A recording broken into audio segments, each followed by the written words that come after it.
시청자 여러분 안녕하십니까. 임종욱의 보수배급을 진행하고 있는 LJ부동산연구소 임종욱 소장입니다. 자, 오늘은 이제 건물주 대기 프로젝트라는 주제로 이제 강의를 해드릴 예정인데요.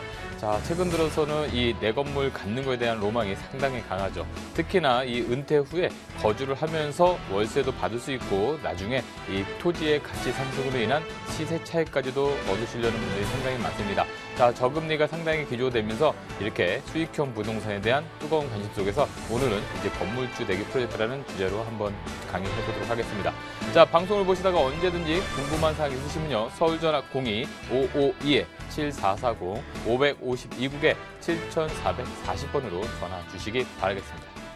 자, 최근에 꼬마 빌딩이라는 주제로 뭐 책도 많이 팔리고 또 방송에서도 많이 나오고 있습니다. 자, 이렇게 내가 직접 거주를 하거나 또는 거주지 않더라도 월세를 받는 부동산, 즉 건물을 하나 갖고자 하는 분들이 상당히 많죠. 하지만 모든 사람들이 다 건물을 가질 수는 없기 때문에 이 건물을 갖기 위한 프로젝트가 또 필요하지 않겠는가 싶고요. 또 아직까지는 또 근로소득을 하고 있는 젊은 층들, 그리고 또 이제 자금을 좀 가지고 있는 은퇴층들, 그런 분들이 최소한의 어떤 건물을 갖기 위한 어떤 부분이 좀 필요한 부분이 있다라고 말씀드리겠습니다. 그래서 오늘은 이 건물주가 되기 위한 이 방법에 대해서 한번 살펴보는 시간 가져보도록 하겠습니다. 자, 첫 번째로는 사실 돈이 필요하죠. 건물을 사기 위해서는 최소한의 금액이 좀 필요합니다. 그렇기 때문에 처음부터 그 목돈을 만들 수가 없다라면 종잣돈으로 이 목돈 만들기 프로젝트를 시작을 해야 된다라고 말씀드릴 수 있겠죠. 그러기 위해서는 일단은 소액 투자라는 부분도 조금 더 신경을 쓰면서 가셔야 되지 않겠나 싶습니다. 자, 우리가 세미나나 또는 상담을 하다 보면 당연히 나중에는 월세가 나오는 건물 하나 갖고 싶습니다. 모든 분의 로망이기 때문에 마찬가지겠죠. 하지만 처음부터 한 걸음 한 걸음 다가서야 된다는 겁니다. 따라서 이 부동산에 대해서도요. 조금 더 마인드를 키우면서 이렇게 소액 투자를 통한 이 자금을 조금씩 늘려가는 방법이 가장 중요하겠다 라고 말씀드리겠습니다. 자, 여기서 마인드 키우기라고 얘기를 했는데요. 자, 부동산에 대한 관심이라고 말씀드릴 수 있겠습니다. 자, 부동산에 관심이 있어야 신문을 보면서도 부동산면을 한 번 더 보게 되고요. 현장을 가서도 이 부동산에 대한 어떤 개발 계획도 한 번 더 살펴보시게 되고, 이 부동산에 대한 모든 거에 대한 것이 바로 이 관심에서 시작된다라고 해도 과언이 아닐 겁니다. 따라서 이 부동산 마인드를 키우는 방법에 대해서 한번 말씀드릴 거고요. 이 레버리지 효과가 있습니다. 레버리지 효과는 많이 아시는 것처럼 지렛대 효과라고 얘기를 하죠. 우리가 일반적인 지렛대 효과는 바로 대출을 얘기할 수 있는데요. 자, 예전에는 대출에 대한 이자가 굉장히 고금리였었습니다. 하지만 이 저금리가 굉장히 장기화되고 또한 예금 금리도 되게 저금리가 되겠죠. 따라서 이 레버리지 대출을 좀 더 활용하시거나 여러 가지 지렛대 효과를 사용하셔서 남들보다 조금 더 빠른 그런 투자 결정이 될 수 있는 방법에 대해서 한번 살펴볼 거고요. 자, 그렇다면 이제 마인드 키우부터 한번 보겠는데요. 좀 전에 말씀드린 것처럼 이제 관심이라고 보시면 되겠습니다. 관심. 부동산에 관심이 없다라면 신문을 보면서도 부동산란을 보지 않게 될 것이고요. 지나다니면서도 새로운 개발 지역을 지나도 그냥 가시겠죠. 하지만 조금 더 관심이 있다라면 일부러라도 한번 찾아보시고요. 또 서울 같은 경우에는 지하철 노선도에 따라서 부동산의 가치가 달라진다라고 볼 수도 있습니다. 또 지방 같은 경우에도 새로운 도로가 뚫린다거나 또는 새로운 개발에 대한 계획이 있을 때 지나가시면서라도 한 번 더 관심 있게 보실 수 있다는 것이죠. 또한 말씀드린 것처럼 방송이나 신문에 관심을 가지신다는 거죠. 이 방송을 보시는 분들은 최소한의 부동산에 관심이 있기 때문에 보시는 분들이기 때문에 여기에서 지금 보시는 분들은 그래도 절반은 성공했다라고 보실 수가 있겠습니다. 자, 더불어서 말씀드린 것처럼 현장 방문도 매우 중요합니다. 우리가 부동산은 현장, 입지가 되게 중요하죠. 따라서 발품을 파는 것이 무엇보다 중요하겠습니다. 자, 최근에는 인터넷 기술이 워낙 발달되기 때문에 집에서도 이 지도라든가 여러 가지 정보를 습득할 수 있습니다. 그래서 습득한 정보를 확인하기 위해서는 반드시 현장을 방문해야 된다는 거 필요하다라고 말씀드리고요. 자, 도로나 지하철, 좀 전에 말씀드린 것처럼 지하철 노선도를 보면 우리가 서울 같은 경우에는 2호선, 순환선을 기점으로 해가지고요. 뭐 6호선, 9호선, 3호선 등 지하철이 있습니다. 이런 지하철을 좀 유심히 살펴보신다면 지하철역에 부동산에 어떤 입지가 들어가 있다라고 봐도 과언이 아니고요. 지하철역명을 잘 살펴보시면 부동산에 대해서 보다 많은 이제 느낌이 오실 수 있겠다라고 말씀드릴 수 있겠습니다. 자, 신문기사 같은 게 보시면 개발 호재라는 게 있습니다. 개발 호재를 보시면서 내가 그 지역의 현장도 한번 방문해 보시고 직접 지하철도 한번 타보시고 하는 부분이 우리가 마인드를 키우는 방법이다라고 좀 더 말씀을 드리겠습니다. 자, 레버리지 효과입니다. 일반적으로 우리가 집을 살 때 돈을 다 주고 사는 분도 계시겠지만 대부분 그렇지 못하죠. 따라서 대출을 활용하시게 되는데 이 대출을 너무 과도하게 활용하면 안 된다는 것이죠. 그래서 적당한 부분에서 비율에서 대출을 활용해서 부동산을 매각하고 매입하는 것이 무엇보다 또 중요하겠다라고 말씀드릴 수 있겠고요. 최근에는 또 월세 기조가 많이 있죠. 우리가 대부분 저금리로 인해서 월세 수입이 필요하신 분들이 많기 때문에 월세로 많이 놓으시는데요. 이렇게 전세금을 활용한다면 사실 대출에 있어서 전세를 예전에 놨을 때는 이자가 없는 레버리지 효과라고 말씀을 드린 적도 있었습니다. 따라서 이 전세나 또는 대출을 활용하셔서 부동산에 대해서 보다 이제 좀 더 적극적으로 매입을 한다거나 또는 부동산에 어떤 대처를 할 수 있다라고 보실 수가 있겠습니다. 자, 리모델링입니다. 자, 좀 전에 말씀드린 것처럼 이제는 리모델링을 통해서 새로운 부동산으로 탈바꿈할 수 있다는 것이죠. 저희가 강의를 하다 보면은 이제 많은 분들이 다가구를 매입하고 싶다라는 말씀도 하십니다. 자, 이 다가구 같은 경우에는 내가 시객에서 토지 위에 건물이 올라가 있죠. 그리고 다세대나 아파트와 다르게 건물 하나를 주인이 가지고 있습니다. 한 주인이. 그런데 이 다가구 같은 경우에는 보통 1990년대 이후로는 사실 신축이 된 부분이 거의 없습니다. 왜 그러냐면 다가구 같은 경우에 주택으로 사용하는 면적이 보통 3층, 3개층입니다. 다세대는 4개층이고요. 그래서 최근에 주차장을 사용하기 때문에 1층을 주차장으로 사용하기 때문에 1층 주차장 필로트로 들어갔을 때는 대부분 다세대로 신축이 많이 된다는 점이죠. 왜냐하면 3층에서 한 층을 더 하려면 지하를 파는 수밖에 없겠는데 대부분 다가구는 3층으로 이루어져 있다라고 보시면 되겠습니다.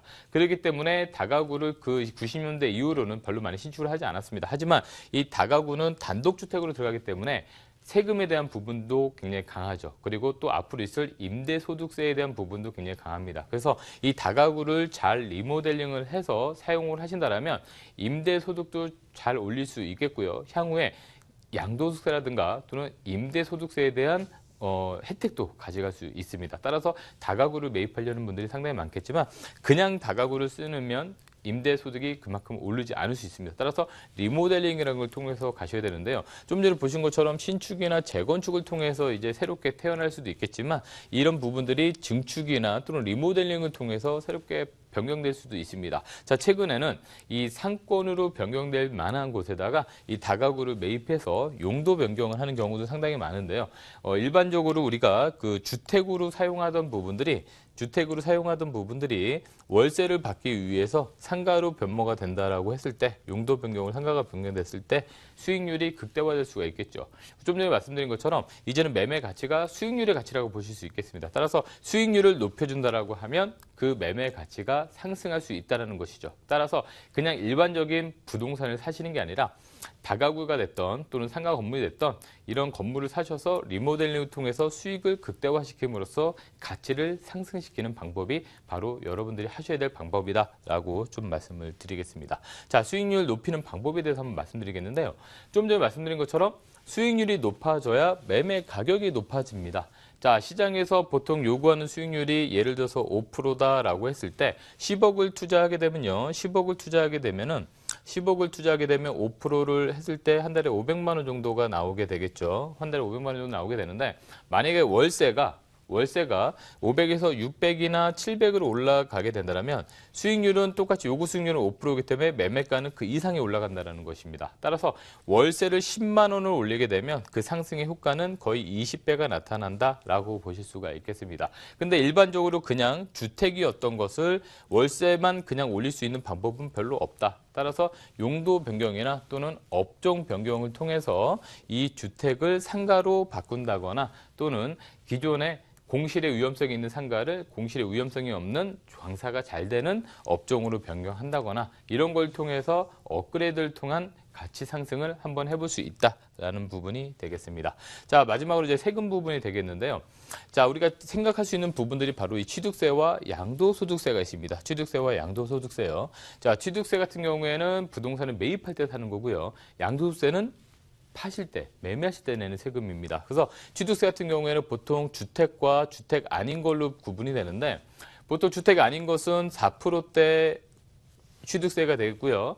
주택 같은 경우에는 가격의 차이와 면적의 차이가 있겠지만 일반적으로 소형주택 같은 경우에는 1%대에서 가능하겠습니다. 자, 그렇다면 뭐가 차이가 나느냐? 우리가 예를 들어서 오피스텔을 사는 거랑 도시형 생활주택을 사는 거를 예를 들자면 오피스텔은 이 4%대 기준에 들어가게 됩니다. 따라서 이 도시형 생활주택 같은 경우는 주택이니까 1%대에 들어가는 거고요. 똑같은 면적에 똑같은 가격인데 취득세 그만큼 차이가 난다. 똑같이 사용해도 용도에 따라서 차이가 난다는 부분인 거고요. 이 양도소득세를 말씀드리면 좀 전에 말씀드린 것처럼 다가구 이런 주택 같은 경우에는 양도세가 1가구 1주택입니다. 이 세대수는 아무리 많다 하더라도요. 1가구 1주택의 혜택을 볼 수 있기 때문에 2년만 보유하시면은 이제 양도세 비과세 과정을 좀 받을 수 있다라는 부분이 되겠고요. 두 번째로는 상가 건물이 있습니다. 혹시 상가가 있고 주택이 있을 수 있는데 이 주택 부분이 상가보다 더 크다라고 하면은 이것도 전체를 주택으로 볼 수가 있겠습니다. 따라서 양도세 비과세를 받칠 수 있겠고요. 상가 부분이 만약에 주택보다 더 크다라면 상가 부분만 상가로 보시면 되고 주택 부분은 주택 부분으로 보시면 되겠다라고 보시면 되겠습니다. 단 이거는 9억 원 이하이고요. 9억 원 이상 된다라면 초과된다라면 9억 원 초과되는 부분에 대해서 양도세가 과세된다는 점 하나 더 염두에 두시고요. 자, 부가세입니다. 부가치세는 주택에는 없지만 그 외에 부동산에 부가치세가 있겠죠. 좀 전에 제가 오피스텔이랑 도시형 생활주택이랑 취득세가 다르다고 말씀드린 것처럼 이 오피스텔 같은 경우에도 건물분에 대해서 부가가치세가 10%씩이 나온다라고 보시면 되겠고요. 여러분들이 상가나 상가 건물을 사실 때도요. 이 상가 부분에 대해서는 부가가치세가 따로 별도로 있다라는 점을 염두에 두시고 계약하실 때 부가세와 관련된 부분을 꼼꼼히 체크해서 계약서를 작성하는 것이 무엇보다 중요하겠다라고 보시면 되겠습니다.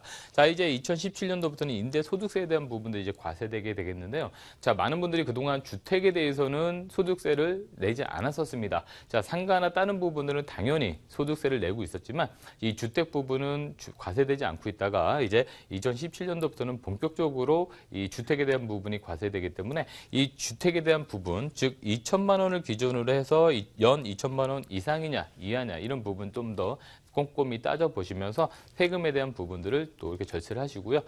나중에 세무사나 또는 전문가와 좀 상의를 통해서 이 세금에 대한 부분도 꼼꼼히 좀 챙겨보시기를 바라겠습니다. 자, 이렇게 부동산에 있어서는 공부도 할 게 많이 필요하고요. 좀 전에 제가 마인드 키우는 거에 대한 부분도 좀 더 많은 시간을 들여서 말씀드렸습니다. 그런 것처럼 부동산에 있어서는 관심이 무엇보다 필요하다는 점이 중요하다라고 말씀드릴 수 있겠고요. 자, 이렇게 건물을 사기 위해서는 또 소액 투자부터 시작을 해서 또 내 종잣돈을 불려나가는 방식이 또 매우보다 중요하겠죠. 그래서 소액 투자로 안전하게 월세를 받거나 또는 시세 차익을 좀 남길 수 있는 그런 지역과 상품을 좀 더 소개해드릴 예정이고요. 매주 수요일 오후 2시에 세미나가 준비되어 있습니다. 자, 공동역 8번 출구에서 진행되고 있고요. 세미나는 한 10분 정도로 선착순으로 가기 때문에 빨리 전화 주셔서 예약하시기 바라고 예약 전화는 서울전화 02-552국에 7440번 552-7440으로 전화 주시기 바라겠습니다.